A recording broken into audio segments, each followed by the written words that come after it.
বরিশার সর্বজনীনের পুজো এবছর ৬৫তম বছরে। আর ৬৫তম বছরে এখানে থিমের বক্তব্য চেয়ে বেশি গুরুত্ব পাচ্ছে উপকরণের বৈশিষ্ট্য। শুকনো ফল দিয়ে সাজানো হচ্ছে গোটা মণ্ডপটাই। জেনে নেব ঠিক কি থাকছে এবছরের মণ্ডপ সজ্জা। শুকনো ফলকে দিয়ে এই মণ্ডপ সাজানো হচ্ছে। এর প্রধান কারণ তিনটি। প্রথমত, দেখুন, আমরা ঠাকুরকে ফল নিবেদন করি কেন? আমাদের ভক্তি এবং আত্মনিবেদনের প্রতীক হিসেবে। সেই উৎসর্গীকৃত ভক্তির বৃহত্তম প্রতিফলন হচ্ছে আমাদের এই মণ্ডপ। দ্বিতীয়ত, সমাজ সচেতন মানুষ হিসাবে আমাদের উচিত পরিবেশ বান্ধব উপাদান দিয়ে মণ্ডপ সাজানো। সেই কারণে আমরা ফলকে বেছে নিচ্ছি। আর একটা ব্যাপার কি জানেন তো, আজকের যুগ হচ্ছে রেজাল্ট ওরিয়েন্টেড যুগ। আমরা সবাই চাই পরিশ্রমের ফল পেতে।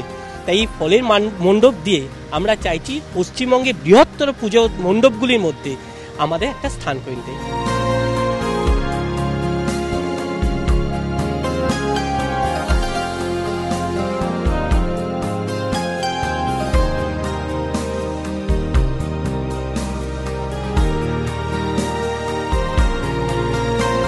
কদবেল, অর্জুন, মেহগনি আরও কত কি। আর এই সব ফলে দ্বিমাত্রিক ও ত্রিমাত্রিক সজ্জায় সেজে হচ্ছে এখানকার মণ্ডপ।